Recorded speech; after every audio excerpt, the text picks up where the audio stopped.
Great. Hello, everyone, and welcome. Thank you for joining us tonight. My name is Joanna Kerr. I am a librarian here at London Public Library. Sorry, I'm just going to change something here. My goodness. Right. So I wanted to let you know I am here in London, but I'm also speaking to you from the traditional lands of the Anishinaabeg, Haudenosaunee, Huron-Wendat, Lenape, and Neutral peoples. We are grateful for the opportunity to meet here, even as we gather virtually, and we thank the generations of peoples who've taken care of this land.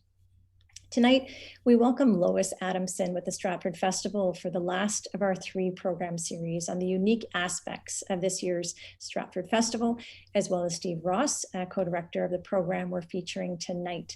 Now, while everyone's getting settled, I wanted to share a book from our collection that relates to our theme this evening. So let me just do a quick screen share here and stand by. I'm going to just, I don't know that this has ever gone smoothly. All right, I'm just going to pull up there it is. All right, let's do it now. Great. Okay, so I'm just going to enlarge that. So with this is an ebook in our collection here at the library. This book was published this year. It's full of fun facts and little known stories about Stratford, Ontario, which in a normal year welcomes 500,000 visitors to the town of 31,000 people. Like a tradition that goes back, one of the fun facts in the book, a tradition that goes back to the 1970s, where the Stratford Festival and Shaw Festival challenge each other to a cricket match to prove which is the better festival. Lois and Steve can verify that. I have no independent verification of that fact, but you can download this ebook from the library's Hoopla collection, and I will add that to the chat. Oh, I think we're just, there we go. I'm just going to stop my sharing and add that to the chat. There we go. Great. Okay, so now I will officially hand it over to Lois, and just gonna, oh my goodness, I need more screens here, I think. So I'll introduce Lois, who'll be moderating our session tonight. Lois works as an educator and theater administrator since 2017. She has been the director of education at the Stratford Festival, North America's largest classical repertory theater company. Lois is a certified teacher and holds a master's in curriculum teaching and learning from the Ontario Institute for Studies in Education at the University of Toronto. Prior to joining the Stratford Festival, she worked primarily at Young People's Theatre in Toronto and as a founding member of Shakespeare in the Rough in the city's East End. Hello, Lois. I'm excited for our program tonight. I'll hand it over to you. Thank you so much, Joanna. Hi, everyone. Thanks for joining us. I'll start with a proper introduction for Steve, and then we will dive into some conversation. If you have questions at any time, flag me down or pop them in the chat, and we'll do our best to respond. And I'll also make sure we have a bit of time at the end for that. So Steve Ross, alongside Sarah Farb, is the co-curator and co-director of Finally Their Son, a cabaret in which he will also perform. It's our last of 5 cabarets this season at the festival. Steve's an award-winning artist who's been seen on stages across Turtle Island, including work with Canadian Stage, the Manitoba Theatre for Young People, Musical Stage Company, Theatre Aquarius, Mirvish, Neptune, and Chicago Shakespeare. And most recently, his work was seen in Stratford with the Here for Now Festival in a production of Goldfish, an original play he wrote and directed. And for those of you who've been to the festival before, you've probably seen Steve's work. This is his 18th season with the Stratford Festival. And he's graciously said that I can share some production shots from the past. So I'm going to pull those up right now. Can everyone see that okay? Yeah? Oh, there it is. There it is. Yes. So these are a few shots from past productions that Steve's been in. You can look for him. But this is a production of The Taming of the Shrew. This is Julius Caesar, the year following, I think. The Two Gentlemen of Verona, also in that same season.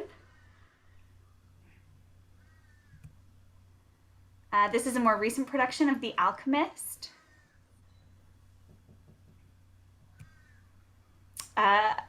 This is in the Comedy of Errors. Guys and Dolls, which was the first show I saw when I started working at the festival. HMS Pinafore from that same season. The Music Man. The Rocky Horror Show. Just to showcase your range, Steve. Well, it had to be shown. So. And this one is from The Lion, the Witch, and the Wardrobe, and you'll see Sarah featured next to Steve. So the co-creator of the cabaret that we'll talk a little bit about tonight. And those are just some of the shows that Steve's been in, of course. But to give you a little bit of context about the artist that he is. So Steve, thank you so much for taking the time to talk with us tonight and share with us a little bit of insight into the cabaret that you're working on. Of course. To start, can you tell us a little bit about this cabaret, Finally There's Sun, and what inspired you to create it?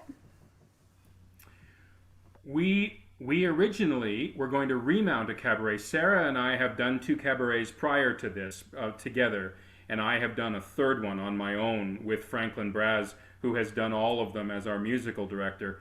And Sarah and I did about gosh, was it 5 years ago? I've been an admirer of Sarah for ages, and she, at her very young age, somehow understands the cabaret format so beautifully. And I joked with her and said, "You'd never want to do something with stupid old me, would you?" And she agreed. So she was stuck. She said yes. So we had a great time doing what was initially called the Victory Cabaret, which was in keeping. We tried with each of the cabarets that we did to stick with the overriding theme that the festival, that Anthony had chosen, and he had chosen Victory for that season. So we tried to put together a cabaret called the Victory Cabaret, and we had initially thought, well, what if we remounted that? And then as soon as we started talking, we got other ideas about it, and we thought about a cabaret of victory, a cabaret of hope, a cabaret of all sorts of things. And then this word resilience, which is the subtitle of ours, it's called Finally There's Sun, a cabaret of resilience. And this word resilience kept meaning more and more to us as we had gone through this wild 16, 17 months of things. So it's sort of the pandemic that has inspired this. We are trying to take our audience through the year of the ups and the downs. There are some downs in it, but what we found was there were enormous periods of silver lining and of hope within these 17 months, which I didn't. At first, I just thought, oh boy, I don't know what's going to happen here. So, but we both, Sarah and I both found huge amounts of reward and silver lining and being able to do things we'd never have the time to do otherwise and things like that. So that's what sort of gave rise to the cabaret. We're trying to find material that suits the beginning, the darkness of the cabaret, the confusion of the pandemic, all of that loss and all. But then ultimately, Finally There's Sun, which is a lyric from the last song in the show. So we're excited about it. And Ken, for those who haven't seen a cabaret, you said Sarah has a really good sense of the form. What is the form of a cabaret? Like, how do you put it together? That's a great question. It's because it's not a musical. I think a lot of people come expecting these 5 cabarets to be Guys and Dolls or to be Rocky Horror or Billy Elliot. They're not. It's a completely different animal. It's a curated thing. So we are the curators of this thing. We cull from all sorts of different musicals, different composers, different writers. We put together an evening that we think and we hope is a cohesive evening with regards to our theme. We stand at music stands. The music is there. We don't have a ton of time to rehearse it, but it's great. We're excited to get going on it. And so the cabaret form isn't a hugely popular form in Canada. We find it's an enormous success in New York City and Chicago, bigger theaters and bigger theater towns like that. In New York, there's an enormous amount of cabaret, and people are just cabaret artists who just do it's generally a small venue. So we're excited that we get to do it for 200 people as opposed to 1,800 people, which was great. The other cabarets we did were also done for a small amount of people, but it's really artists standing and delivering songs, and it's all, I would say it's closer to a play reading than a play or a musical, because what we get to do is all you get to do is see us and are confronted with the lyrics of the songs, and your imagination is the third party in all this, and that's sometimes even more fun than having it presented to you. So yeah, it's an animal of its own that I don't think a lot of Canadians are aware of, but we're excited to do it. I felt fairly inexperienced when I first started all this, but I have done over the years several. My husband is a theater, someone who runs a theater in Peterborough, and he does a yearly one that's a benefit concert and things. So I've learned a lot through the years about what this sort of animal is, and I certainly learned a lot with Sarah. And what we've also tried to do is we've tried to string in between the songs. Often you'll come and see a cabaret, and the performers will just banter with people. Sarah and I are both banter-phobic, and we admit it openly. So what we're trying to do is we're trying to string pertinent news stories that will help to construct this 16-month period. So that's the long answer of what cabaret is. Everyone's different. It's been exciting that Anthony Cimolino chose 5 different sets of artists who would come up with 5 completely different themes for these cabarets. I've been able to see a couple of them, and it's been really exciting. It's helpful to hear about sort of the chronology that you've woven through yours too, because sometimes when we talk about the pandemic, we can talk about it as one thing, but of course it's not been just one thing for our experiences. So to reflect on that and move through it, I think will be really exciting. We've had a really good time putting it together in thinking about, well, what do we want to deal with, and what do we want? We love this song, and this song feels right for the beginning of all that confusion when the World Health Organization was just starting to announce all this, and it was still only over in Wuhan, China, and things like that. And there was a huge amount of, well, this can't be anything really. And then so all of a sudden, what are the songs that we can do with that? And then what can we do with those initial songs? Sarah found a wonderful song that I'm going to do called "If You Can Find Me, I'm Here," that is basically captures the energy of when everyone just went nuts and decided, well, I'll do everything then. I'll make sourdough bread, and I'll bind books, and I'll clean the house, and I'll do this. So it's this manic energy of this song that we're trying to convey. So they're not always spot on with what the chronology is, but we hope that they reflect and they can tip the scales one way or another, and still have just some great tunes that we're excited about. What was the process you took to choose the songs you decided to feature? We tend to start big. We tend to. I have a rather usually useless musical theater knowledge up here of a lot of musicals, but when it comes to something like this, it comes in very handy. So what we do is we just put in a folder that we share with Sarah and I.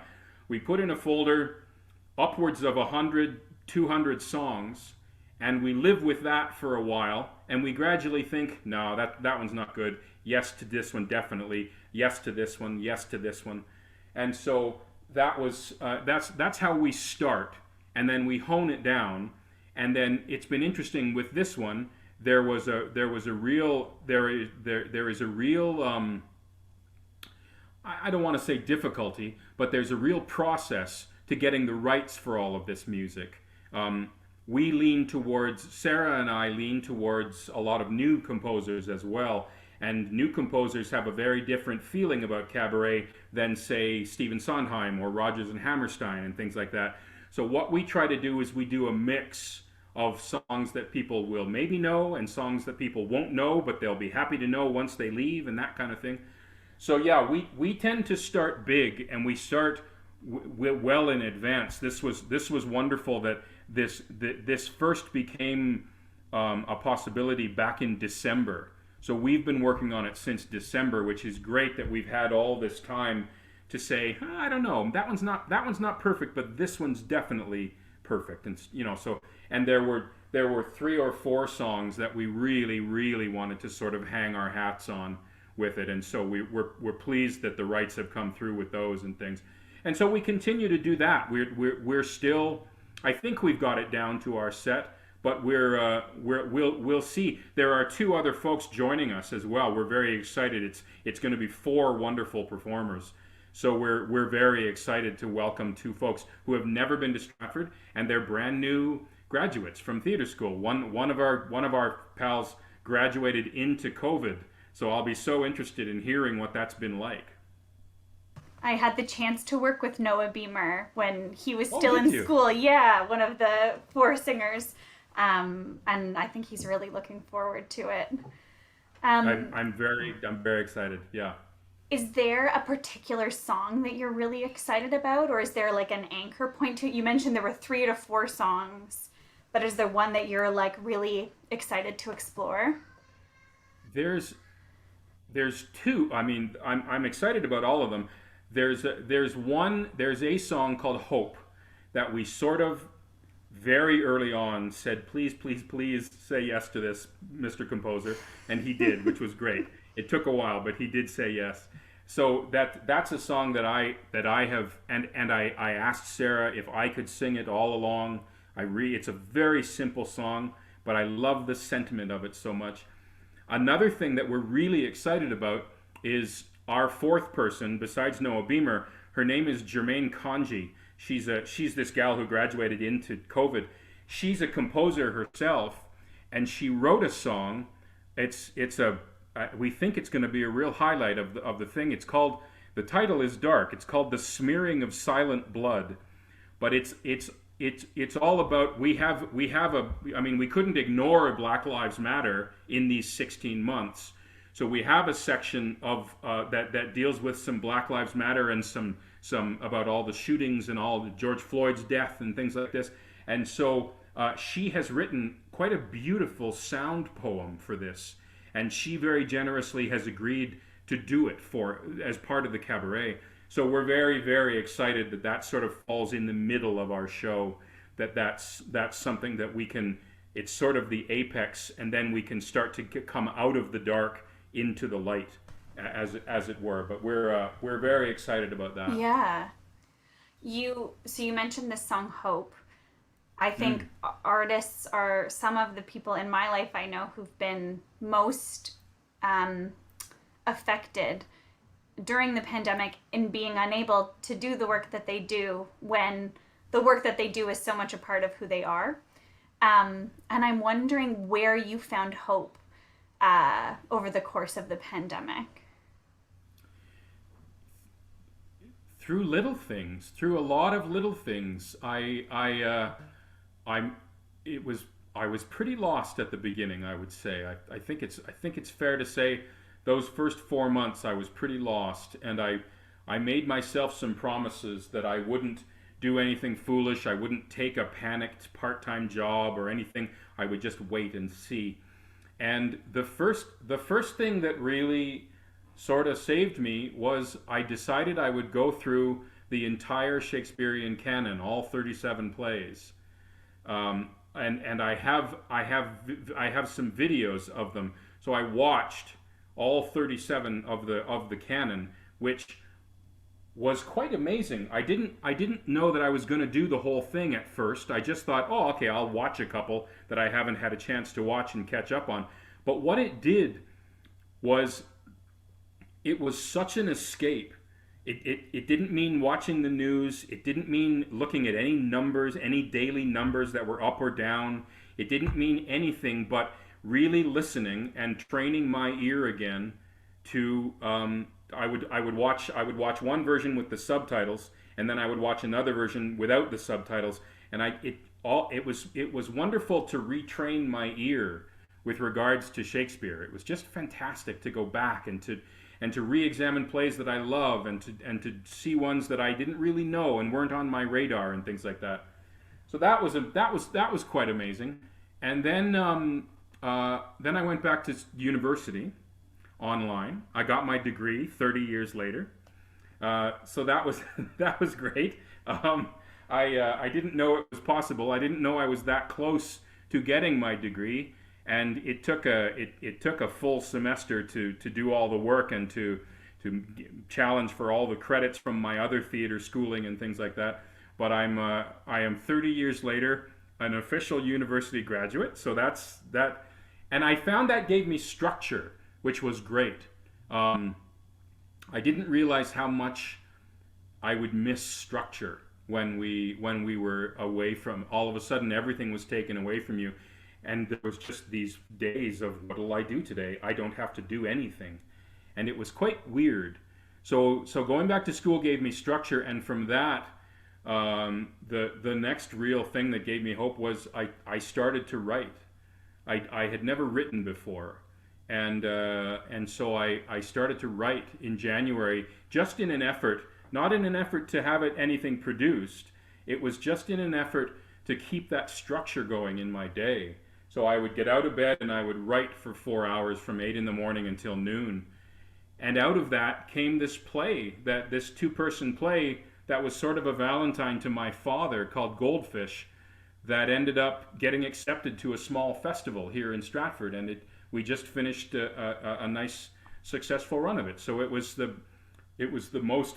I would never in a million years have said that I would write and produce and direct a play of my own. But there you go. So that was. It's been wonderful. These things along the way that I would never have had time. I would never have had time to go back to school. I would never have thought about sitting down and taking 4 hours a day to write a play with things. So it's what I say, that Sarah and I kept finding these silver linings that weren't just, oh my God, this has to end sometime. And of course, yes, we have those feelings as well. But there's a real hopefulness to what we had found with constructing all of this. Oh, that's incredible to hear those structures and the way that art can help you live differently at a time when, like, you're right, you can just be watching numbers or feeling stuck. So to kind of immerse yourself in different worlds, is such a smart, beautiful way of living.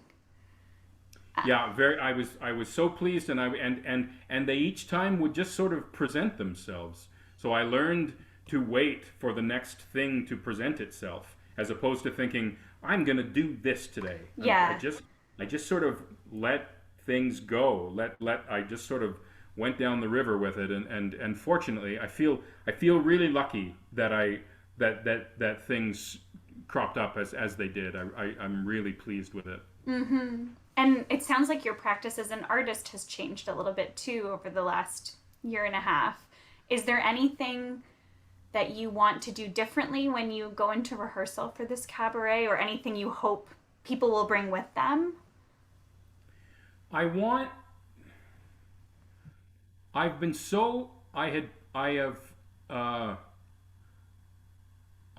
such a fan of being on stage and presenting to people, and I love it, and I am so looking forward to that as well. But what I have fallen in love with again is the process of everything. I find being in a room or being on Zoom and reading a Chekhov play, or just discussing something theater-wise and things, and just not non-result oriented things. Nothing because I mean, our whole jobs are an upward climb towards opening night and getting it done and doing the season and all that sort of thing. And to suddenly have the opportunity to say, I don't know, I just want to talk about the cherry orchard today. Let's just read it and talk about it. And then at the end of the 4 hours, let's be done and let's not talk about it. And it was a completely different thing. And I'd love to keep that. I can't wait to get back in front of an audience. Don't get me wrong. I want that energy that I've been craving. But I really am looking forward to just being in a room for those 6 days with these three other people and Franklin, our musical director, and just go through some tunes that we love. We love these songs. We've been living with them since December, but we've been living with them on our own. Let's get in a room and now how do we perform them? How do we take them to the next level? And what do we want to say with these songs? So yeah, I find I'm very attracted now to the process, which occasionally I would allow myself to get bogged down with in the past. And I think I'm very excited to have another go at that. Mm-hmm. It's one of the ironies of theater because it's so much about being in the moment, yet the folks creating it spend so much time on what's next, looking ahead. So to try to hold on to that makes so much sense. I think so, and I think it ultimately will help our performing as well. Mm-hmm. To as you say, to be in that moment and to really just grab on and to not. I mean, I made myself a promise that I wanted to come out of this pandemic differently, and I wanted to come out of it better. I didn't want to just ride this out and go back to saying, "Oh my gosh, 2-show day. I'm really tired today. I'm really whatever." I don't want to do that anymore. I want to be grateful. I want to be even more grateful for what we do with this and what an incredible job it is. It showed me again what a fantastic opportunity we have every time we step on that stage. Mm-hmm. I could ask endless questions of Steve, but if anyone has any, please chime in, wave, ask in the chat, and I'll ask a couple more as well. Steve, you mentioned that you've worked on different cabarets, Franklin Braz, the musical director you've worked with before. Can you explain the relationship between directors of a piece, a cabaret or a musical, and musical directors? Like, how do those two folks work together when you're creating something? Oh, there we go. Steve, you warned me your internet might cut out, so I don't know. Did you catch my question? You're good. You just froze for me. Yes, you're back. Great. Am I still here? Am I moving? You're perfect. Okay, I'm back. Good. Yes, you said the relationship between directors and musical directors. Mm-hmm. It's the most vital relationship there is. I find and I am fortunate to be working with one of the best. To be working with Franklin, who is the head of music at the festival. He oversees everything, but he and I have really hit it off, and he is such a musician and he is such a craftsperson. The relationship is so important because what Sarah and I have been doing since December of saying, yes, let's do this song, or let's take these two songs and put them together. And that's great in theory, but then all of a sudden, when I was over at Franklin's on Saturday afternoon, we get down to the nitty-gritty of, okay, we want to go to this bar, and then we want to go start at this bar of this song. What's happening in this space here, Franklin? And he has the beautiful ability to just say, well, okay, we could do this, and we could find this chord, and then we could take this, and we could take. So he is so skilled as a musician. This is the next step. He's also the liaison between our musicians, because we'll have a 4-piece band too, which is great. And so he is the liaison between the actors and the musicians, and so we come together not as a foursome but as an octet, really. That this cabaret will be doing, because these musicians are so talented. I can't wait to see them. It's been so long since I've seen them, but yeah, it's a vital relationship, and I'm so pleased that Franklin has so much energy to bring to it. We're so lucky with all of them, Laura Burton and Reza Jacobs and any number of folks who work as musical directors here at the festival. But I'm so pleased that Franklin agreed. It was one of the first things that we asked, because he musical directed both of our other cabarets, and one of our first questions was, can Franklin please do this? And he wasn't allowed to do all of the cabarets because of social distancing and all that, and cohorting and all that sort of thing. But he did the first one, which allows him to do ours. So I'm blessed that he's going to be able to do it. Oh, it's great news. There's a question just about that, social distancing and where the show will be. So will it be presented in a tent, and will it be socially distanced, or what's the setup? Yes, we will be in a tent. There's a beautiful tent. There are two beautiful tents, one at the Tom Patterson Theatre parking lot and one in the parking lot of the Festival Theatre right beside the theatre store, where you go and buy your knickknacks and t-shirts and things. So they have come up with a beautiful tent setup and a stage with us. It's 4 performers, and the band is in the back behind us. I was just there the other night to see. They have increased capacities because they have been allowed to increase. So I believe the number is 196 now. And what they've done is they have set it out in groups of 2 and groups of 4 and single seats and whatever. So there is some distancing. I felt very safe. I believe that they are going to ask that masks be worn in the tent, which makes sense. But yes, there is social distancing to it. We are keeping it to 196, and it's quite wrapped around. The stage is quite big, and it's sort of like a miniature festival stage in that it's sort of almost 3/4 seating people will get. So yeah, I think it'll be great. Oh yeah, and I felt being there too, like being in the open air it's so joyful to see theater outside. Yeah. And nice because you can go on your own, or if there's someone in your household you can be with, like there's lots of flexibility there. Yeah, very much so. Very much so. Let me just pull any other questions from folks. Steve, I have a question. You've had so many seasons at the Stratford Festival. Is there a production that stands out for you as one that you just loved? Like, do you have a favorite show that you've ever worked on?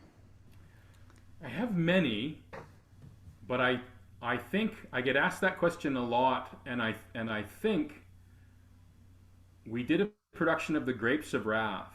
Yes. About 7 years ago now. I'm not even sure, and it's interesting because when I say it's my favorite production, people, because of the content, and it's a very dark play, and the audience was left in a very dark place at the end of it. They have a hard time understanding why it was my favorite show, but it was a joy from start to finish, from the first day until closing. It was such a joy to be a part of this family. I got to play one of the sons in the Jode family. So our whole cast is a family unto itself, but then within that was our actual family that we would spend full mornings just rehearsing on our own with Ma and Pa and the 2 brothers and things. And it was, Anthony did such a beautiful job of it. I got to sit out. We had amazing things. There was a pool on stage that 3 of us actually got to go for a swim in. We ate a full meal. There was an incredible thunderstorm. There was this truck that followed the whole thing around on stage, and we would ride the truck and things. And I was one of the only people who got to sit out from the company because of an understudy rehearsal and actually see the work. And I was just I wasn't in love enough with the piece. I just up to Anthony with my jaw on the floor. I couldn't believe how beautiful he had made the lighting and the effects that we never got to see. We as actors don't get a chance to see all the bells and whistles in a lot of productions. We get you the audience does, but we're just part of them, and we sort of try to make them work. But to sit out there and to still be to know that I would get to go back the next night and do the show, but with a new knowledge of how unbelievably beautiful that show was. It was lit beautifully. It was performed beautifully. I feel like I could still be doing that show right now. It's one that truly stands out. There are many that stand out, but it's the one that always pops to the top of the list when people ask me. I saw that show. It was in 2011. It was 10 years ago. Wow. And but I know what you mean about how beautiful it was, because you know when you see certain shows, images from them stick in your head. Not every show, but certain shows, and I can picture that one still. Yeah, yeah. A related question, but you've done so many shows. Things don't always go right. Sometimes you make a mistake, or a prop breaks, or something strange happens. Are there any moments like that that stand out for you? Well, it makes me smile thinking about Grapes of Wrath. There were days when the stage manager would come to us beforehand and say, "Guys, the heater didn't work all night in the pool. It's going to be a bit nippy." So there were days that we would plunge down, and it was like submerging into a lake in mid-April or something. So that was always very interesting to have that go a bit wrong. I was trying to think of. I was reminded there's a production that we did. We were I can't even remember which one it was, but I remember I was playing a very well dressed 16th century man of letters and la-di-da and very high, beautiful wig and beautiful makeup and a gorgeous ruffled costume, and it was very fitted, and I came on stage one night with my scene partner, and we went into a very elaborate bow, and I went over a bit too much and split those pants wide open. So that was lovely, and then had to be on stage for a good solid 20 minutes. How do I hold myself now? What's the audience seeing? So there was lots of negotiating so that the fewest amount of people could see what had happened, and then of course the panic of, I know how much these costumes cost as well. What's that going to be involved in fixing it and things? Anyway, it all was fine. It was it split on the seam, which was the best place it could do it, and whatever. But yes, there are times when things don't go quite to plan, for sure, and we just roll with them. Well, I think too, you've done Shakespeare, musical theater, and you've also done work for young audiences, and so sometimes that's where my love is with young audiences. But sometimes performing for those audiences, it's kind of extra live because you just don't know how they'll respond. They're so honest. I love them so much.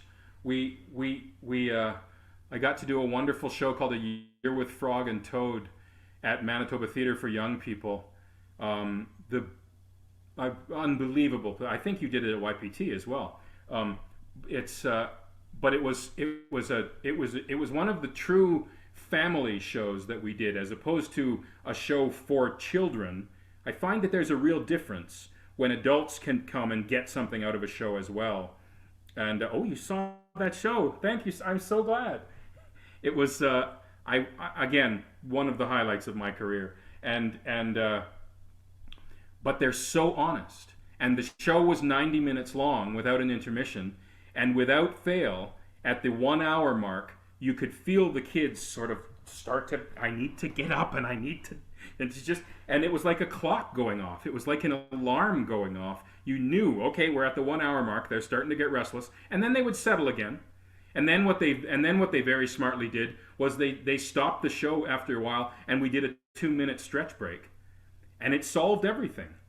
All they needed to do was get their yayas out and then sit back down, and it was fantastic. So But yeah, it was very interesting. I'd not done anything except Lion Witch in the Wardrobe for real families at the festival, and it was amazing. I mean, that's one of my favorites as well. That season was very special. I found I got to do Shakespeare in Love and Lion the Witch in the Wardrobe together, and I had never had two shows uh, dovetail as beautifully. I don't even know why.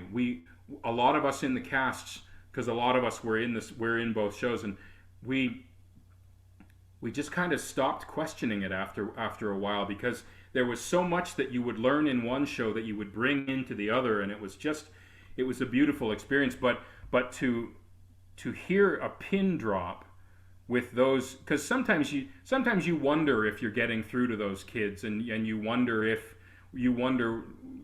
what they're actually getting and stuff, and you work as hard as you can, but to hear a pin drop when Aslan the lion came on, and it was this beautiful puppet, it was quite something when you've got the kids' attention. That's really something, and you really know it when you don't. So Either way. It makes me think of something you said at the beginning of our talk, Steve, when we did A Year with Frog and Toad before I came to the festival. I was in a student audience, and then we were all leaving, and I heard a couple of kids talking to each other like, how did they make those flowers grow? That was amazing. How did they make them grow? But there were no flowers on stage. Like, there was no facsimile of a flower on stage. There was just a scene in which they talked about gardening. then wow. and they were like, oh wow, it's really growing. And so you think like, oh yeah, that's the power of our imagination as audience members, is that we believe that we see things because we've created them all together, even when they're not there. And it made me think of what you said about the joy of these cabarets, is that you actually are kind of more alone in your imagination with the music, the words, and the artists on stage, and your mind fills in all the gaps. And that's sort of when it's at its best, right? When that magic can happen. I mean, don't get me wrong, I love a big fat musical with all the effects, but there's something about this stripped down format that is a beautiful challenge. I find it a beautiful challenge to really get across to you, the audience, the sentiment that I want, and there's one song that we're doing. It's from the Muppet movie, and it's sung around a campfire. So how do I convey that to you without any effect, without any lighting, or without anything? How do I convey that intimate campfire feel for that song and get that across, and things like that? So that's what I find is the beautiful challenge of it, as opposed to big effect musicals, which are fantastic as well. Crazy for You and Billy Elliot and all those great ones that I've had a chance to do. So yeah, I'm excited. I'm excited with this cabaret format this year. Well, maybe we'll stop here for today. For folks who don't know, the cabaret runs September 9th to 26th, and there are still some tickets available because we've been able to increase capacity a little bit. If you're not too far away, if you're in London, you're able to come see it. It would be such a joy to have you in the audience. And our plan is also to be recording all of our shows from this season. So if you can't come in person, we'll have recorded versions available it's in the fall as well. And if there are any other questions that come up for you later, you're always welcome to connect with Joanna, who can connect with me, or to reach out directly. I'm always happy to answer any questions that you might have. And Steve, thank you so much for sharing all that you did tonight. It was such a joy to talk with you. Thanks so much. What a pleasure. Thanks for tuning in, folks. And thanks, Lois and Steve. There were incredible stories. I was hanging on every word, and it was just so wonderful to learn. I didn't know what a cabaret was, actually. I thought I did. And so anyway, just so terrific to hear about your career, but also to learn more about Stratford this year. And I must know, in that little trivia book, saying that there's a cricket match between Shaw Festival and Stratford. Is that a true thing? That is a true thing, yes. Every year. Okay, okay. It alternates. It alternates. They go down and play at the Shaw Festival one year, and then they come here and they play. It's always on Labor Day weekend, I believe. Okay, okay. Well, there you go.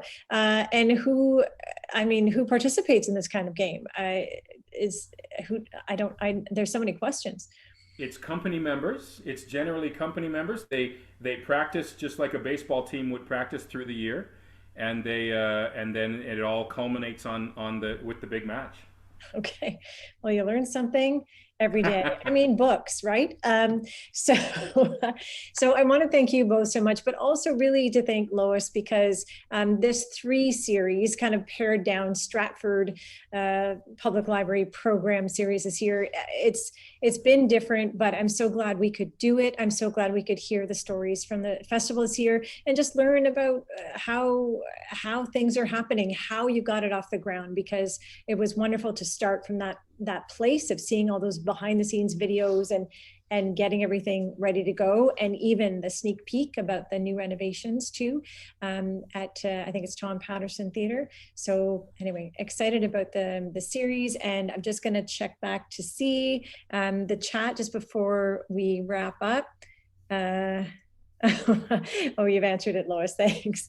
People are asking about the movie. It's my favorite movie, actually. I don't know how to play cricket at all, but I love that movie. It's such a perfect one.